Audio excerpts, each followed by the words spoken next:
the meat. DC Universe. This is on HBO Max. It's the third season of Titans. That's right. We're talking about season 3, episode 7. It's titled 51%, 40 minutes on the episode.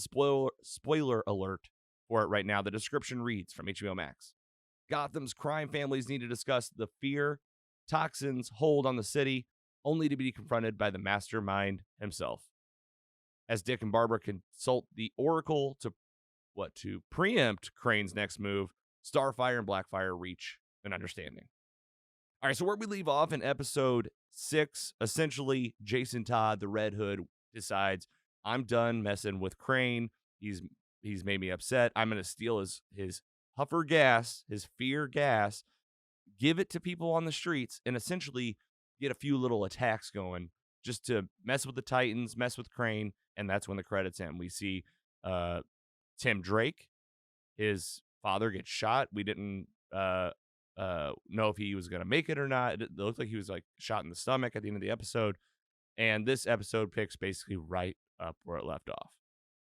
All right, let's recap the episode real quick. Make sure that we understand what's going on, and we'll prepare ourselves for episode 8, which we will talk about here in the studio next week with PC Mike and the Giggler, so you can watch for a full review of that.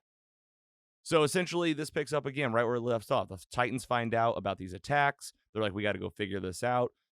Jason Todd is out there using the gas already, and the Titans are going to, try to do some detective work to find out exactly what the plan is, where they're going to be, and what they're going to do with this gas. Well, we find out right away. I almost said Jonathan Crane. Is that his name? Jonathan Crane? Crane, Scarecrow, is meeting up with all of the big bosses from Gotham right away. You get this big room. You've seen this in a lot of Batman stories, I'm sure in the video games all the time, but definitely I'm thinking of the Dark Knight Rises had very much like when the Joker goes sees, the crime lords. It had those vibes, right? Crane rolls in and basically says, I have this gas. I'm going to get everybody hooked on it in Gotham. You guys want business, right? You want distribution. You want money in your pockets. That's the arrangement. I'll provide the gas. I'll get everybody hooked. You guys help me ship it. You help me with the logistics of doing it all, and you'll make a boatload of money. It's fine, but I'm like, this is definitely like a wacky plan. Like, you just want to get everybody hooked on this fighting gas and getting them all like jacked up. And like, I guess he's making the argument that the gas is only in trial phase. So you see these attacks happening on the city, and even the crime lords are like, well, do we necessarily want that? Do we want people just like fighting everywhere? And he says, don't worry, the next formula is going to be even better. So, all right, crime lords are basically like, we're in, we'll figure this thing out. Dick and Barbara, picking it up from last episode, they kind of teased this out. We knew it was coming, right? Oracle. Barbara Gordon, she is the Oracle usually in the comics. She's been the Oracle in the video games, like Mike and Andy have told me. And essentially, Dick says we need to use this thing, even though it's highly illegal. It's basically been shut down since the last time it was used. When was the last time Oracle was used? To put Crane in prison. Batman actually had to tap Gordon and Oracle to get him the first time. Dick's kind of pulling out the same old playbook. We're going to try this again, and we do meet Oracle in person. It's a room. It's a giant computer. Very futuristic vibes.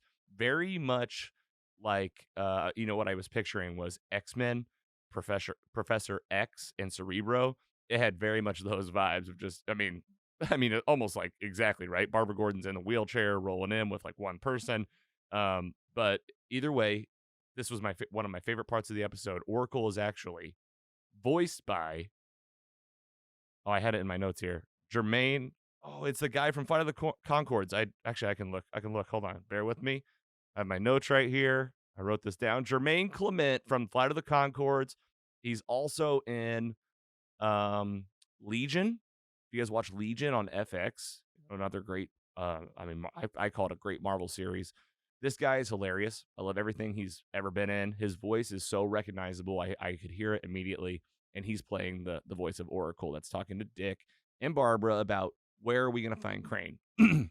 Very quickly, he points him to Crane. There's a phone call that they find using this, like, basically, I feel like it's like Fast and the Furious. It's like God's Eye. It's basically a computer that can basically find out anything, right? It can find out anything you want. It can tap cameras. It can listen to phone calls. And they find a phone call from Jonathan Crane saying, I'm meeting somebody at this spot. Well, guess what happens? Dick and Connor Kent, Superboy, they go check this thing out. It's a trap. Turns out Crane is using Oracle, somehow has gotten like access to it. So I guess he like knew from the first time around, I got caught by this thing because of Batman. I'm not going to do it again. He hacks it, and Dick figures out, like, hey, well, basically a van blows up because a man was inside. Connor rips the door open. He's got one of these things in his chest, another heart bomb. What is this, the third heart bomb we've seen? Like, they love using this heart bomb. And this one's been modified. You can't do the little Connor Kent trick where he, 80%, 70%. Like, it wasn't anything. He's like, I can't do it. This is a new version. We got to get out of here. It was kind of strange. He's like, Dick, get out of here. Get out of here. When I was like, just pick him up and run away. Like, you're Superboy. Like, you're really strong and you're fast and essentially can fly or at least jump really hard. I'm still trying to figure out exactly if he's jumping or flying. And thing blows up. Dick calls Barbara, says it was a trap, and says, hold on, I'll be right there. And we can use this to our advantage, right? Like, he's obviously watching us. He's obviously like getting us to do things by leveraging our Oracle. What does Barbara do in the meantime? She does exactly what Crane wants her to do. Scarecrow. I mean, I call him Crane. I feel like they need to put this mask on him, let him be Scarecrow. He's just kind of being a not Scarecrow, just Crane guy. Either way, she destroys Oracle. Does exactly what he wants. He says, look at this. Fear took over. They just destroyed the only thing that they could use to find me. And Dick agrees. He gets really upset, kind of calls out Barbara for being fearful, gives her like a little, like, I don't know, kind of acts like a dad, like a Batman. Like, he's like, you messed up here and don't do this again. They get back on the same page. They do some good old fashioned detective work. They figure out the guy that got murdered with the heart bomb. And they go check out the place where he worked, which turns out to be, oh my gosh, a Freon. This phone call is so funny. So they tap somebody for help, right? V, I think V is Barbara Gordon's assistant. I think she's been in the episode a few times. Says there's this warehouse. This is where it looks like this guy worked. They go there. Actually, I'm getting ahead of myself. They find out where this guy worked. They go check it out. They find another dead body. And then they turned out that essentially the power grid is slowly transferring power to a certain area of Gotham that is basically a Freon warehouse. And right away, I started getting a sense if they were going this way. The name is dropped. Victor Freeze. Yeah, this is like Victor Freeze's like old headquarters. Snowy Cones, I think. It's like an old ice cream factory. And I'm thinking, like, are we about to get Mr. Freeze in this show? Because I don't think we ever have before, right? In seasons 1 or 2. Have we? Fans, let me know. There might be something we need to look into. I don't remember them. I'm just kind of going through the brain right now. And I'm picturing Mr. Freeze from Gotham, the Gotham TV show. And I'm like, is it going to be something that looks like that? Well, unfortunately, we do not meet him. This is basically just Crane using Mr. Freeze's old spot to make his gas, set up his distribution center, and we'll talk about the end of it here in just a minute. A little bit with Blackfire and Starfire. So you might remember from last episode, Blackfire was like, listen, we got to talk to people that are outside of all this. Go talk to people on the streets. And this one, that kind of picks up right where it left off. Starfire thinks that, let's go talk to somebody that's on the inside. Somehow they get wind. I think they kind of put together from what's happening with the gas attacks that Crane has tapped the local crime lords, and they go to see just one of them. I forget her first name. I think her last name was Knox, actually. She's the white-haired lady. She was one of the crime lords in the meeting. Starfire and Blackfire pay her a visit. They say, tell us about Crane. She answers and says, essentially, I will tell you about this, but you need to bring me my son because I want to talk to him. Starfire says, like, okay, fine. Go get the son. Convince him to come. Like, it's like this 35-year-old guy. He's got like a normal job. He's like, I don't want to mess with my family. You guys don't understand how much of a monster she is. I mean, she's obviously one of the biggest crime lords in Gotham, so she's probably done some nasty stuff. Starfire uses her amazing persuasive skills to say, come with me, it'll all be fine. Guess what? It's not fine. They get there. The mom is there. The guy's like, hey, mom, you gotta. She pulls out a gun, pops him in the head, shoots him, dead, gone. Right in front of Blackfire, Starfire. Has like a small moment of remorse of like, I had to, oh man, I can't believe it. And then gets herself together and says, okay, we had a deal. I'll tell you about what's happened with Crane. And what does Starfire do? She takes her hand. She says, I shake on my deals. And they shake. And then she explodes her from the inside out, just makes her like molten lava hot. The lady turns into ash, falls apart, and kills this woman. I'd say in cold blood because, we just watched her, we just witnessed her murder her son. But I mean, it was crazy, right? She just was like, we need to get this info. She was so angry about her turning on her son. And she's like, I'm just going to murder her. Blackfire's like, hey, don't worry about it. I've been there. I've killed plenty of people. No big deal. And we get a little heart to heart here with the sisters. Don't worry, they do end up finding out what information they need because the lady that they just burned to a crisp had a bodyguard, and that's essentially where they found out about the Freon. So that I mentioned that earlier about Dick finding out the Freon. It was a combination of V from Gotham PD and then Starfire, kind of tying up this bodyguard, finding out the details. We do find out a little bit more about Blackfire. She tells the story of like why I killed our parents. Right? This is like the big elephant in the room. Like, why'd you kill our parents? And she says, essentially, after you left, you went to Earth, Starfire. I'm left. Our parents were so upset that they blamed me and they turned the government against me and they came after me to kill me. And they said, if they killed me, like apparently whatever drama was going on back on their home planet, Targon, or I can't ever remember it. I'm gonna need a lot of help with that planet's name over time, and we got a lot of episodes left, so we'll get it again. Targaryen, like that's Game of Thrones. Either way, apparently they came after Blackfire and like tried to kill her. So because of that, she went on the defensive, got upset, and was like, "I'll just kill you guys." So that she tells Starfire this. I think Starfire still has mixed feelings about it because like obviously you killed our mom and dad, but at the end of the day, Starfire says, I never really gave you a chance when we were kids. We're back here at Titans at Wayne Manor is where they're operating. And she says, why don't you come be one of the team? We've all now figured out where Crane's working at Snowy Cone's place. Here's these bracelets, I guess like from their home planet. And Blackfire puts these things on, gets this pretty wild looking outfit, a lot of armor. Connor Kent is right there with the whole, witnesses the whole thing. And is loving it. And essentially, she's on the team. She's going to go with them to fight against Crane at his big warehouse. That's the big finale. Let's just get to it. The Titans figure out where they are. Crane is basically, one big piece that I didn't talk about. Let's just make sure we're hitting all the characters. Red Hood, Jason Todd, right? Beginning this episode basically opens up with him confronting Crane after like stealing his gas, right? Because that's what happened at the end of episode 6. He stole the gas. He went out on his own, kind of threw like a little tantrum. And he comes back fully expecting the wrath of Crane to be like, you really messed up. Crane says, don't worry about it. I got a machine that makes plenty of this stuff now. We didn't know it then, but that's where they were at the Snowy Cone plant making more gas. And Jason's like, all right, cool. Well, the crime bosses, before Crane went to meet the bosses, Red Hood, Todd, is like, I'll just go do it myself. I'll go talk to him. I'll take a hit of this gas here, and I'll let them know that you're boss.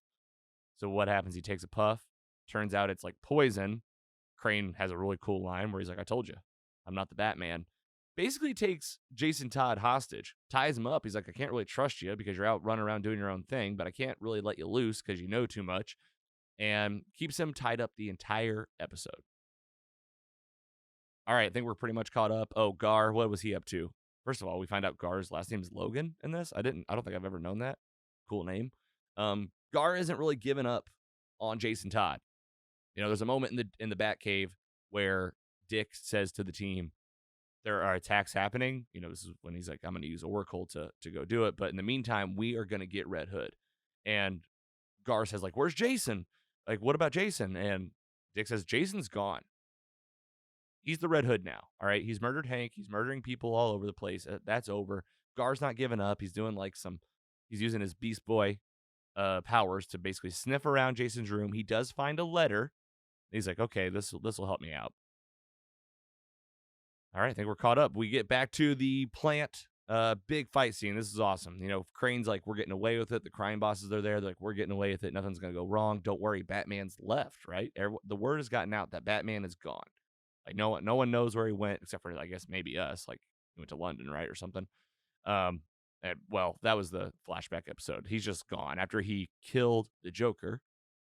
I mean, that's what's happened, right? The Batman killed the Joker. That's it, and he's vanished. I don't think anybody's talked to him since. So this is going to be some kind of big comeback at some point. For now, though, everybody at the crime place at Snowy Cone's plant feeling at ease. Well, the Titans show right up, and we get an awesome fight scene. We get some good use of powers from Starfire, Blackfire kicking ass. We get Connor Kent. This is what I was talking about earlier. Can he fly? I mean, he grabs a couple goons. He kind of it looks like he just flies into the sky. I don't even know what he did. Took him to prison, I assume. Crypto, the dog, shows up. He's here again, and he uses heat vision. I mean, this dog's completely bulletproof, by the way. Uses heat vision to mess up a couple guys. Nightwing just doing his thing, using his big electrical sticks. Beast Boy did a pretty cool tiger claw punch on a guy. Like his hand turned into a tiger claw and he hit, and he's like, oh, guess I can do that. Basically shut down the whole operation. Everybody runs. Everybody's out of there. They essentially get a win here, right? The Titans finally get a win after, days of just being behind, trying to play catch up. Crane, instead of getting caught at the last minute, decides we're not done yet. He grabs Red Hood, gets in a truck, takes off. He's out of there. Titans go back home. They're celebrating. They're like, you know what? We still got to catch these two. But cheers, cheers to us. We're in high spirits for the first time. Since Hank's death, this is kind of like the team coming together. Barbara Gordon's there too. She's hanging out because she was part of it. And on the way out, got some of this teased out in episode 6. It happens to where, this romance is kind of coming back. We get a big kiss between Dick and Barbara. He's like, oh, I want you. Will this happen? What I'm thinking is going down here. I'm still seeing things in the past episodes that are making me think Barbara might not be being totally truthful about who she is, what she's up to. She might have more stake in all of this than any of us realize. I mean, she's the commissioner, and there's a lot of ways to do the commissioner job. You could be like Commissioner Jim Gordon, who worked with Batman.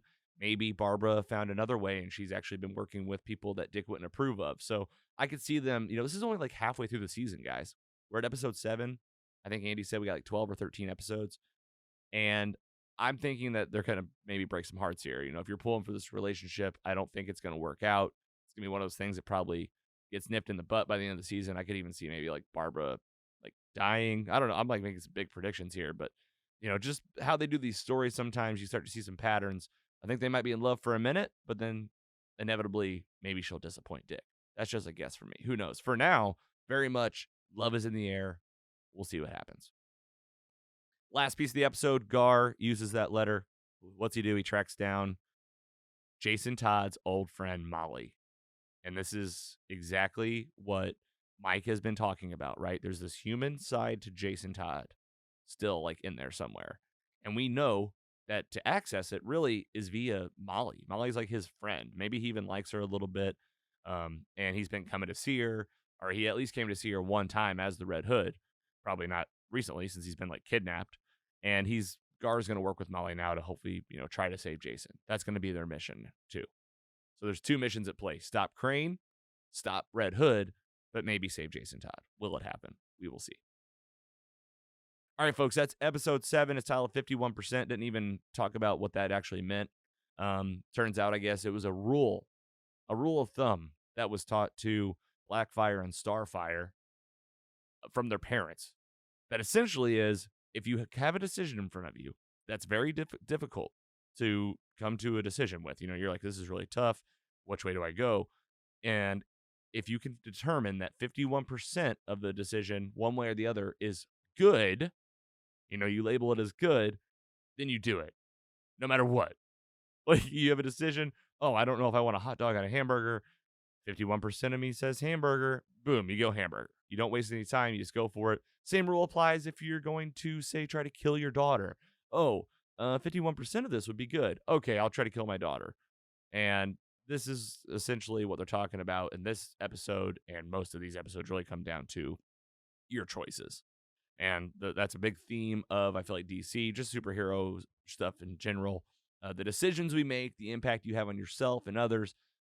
This 51% rule, what do you guys think about this? I had all sorts of thoughts. Like, I don't know if it's a very good way to be making major life decisions. I think there might be a little bit more thought to it than just in your head saying 51% is good. But that was the reasoning behind the episode. We were wrong.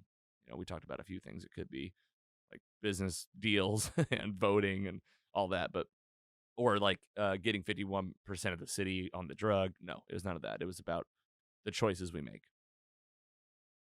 All right, guys, next week we will talk about episode 8. Looks like the title of this one is called Home. A little bit longer at 47 minutes. It is out now. You can go watch on HBO Max. Make sure you do that because we'll have a full review of that one more in the episode next week with PC Mike, the Giggler. We'll talk about this thing. Can't wait to see how the rest of the season goes. For me personally, the pace is still just fine. This episode had a lot. You got Crane meeting with crime bosses. You got Mr. Freeze call outs. You got epic fight scene with powers coming out. I'm having a good time. It's kind of hard to hate on the show right now. I am hoping still for maybe some more Batman. That's just me. Let us know what you think. You can go check out our DC reviews at mostlysuperheroes.com/DCU. That's our DC Universe library. We're breaking out all of these reviews individually so you can easily find them, see what order they're in. We got the Snyder Cut in there, old Superman reviews, the Suicide Squad, and of course Titans. And we'll keep loading it up. Go check it out, hit subscribe, and you can also give us some feedback at the website. You can comment on the site. You can let us know what you thought of certain episodes. We'll feature you during fan mail, of course.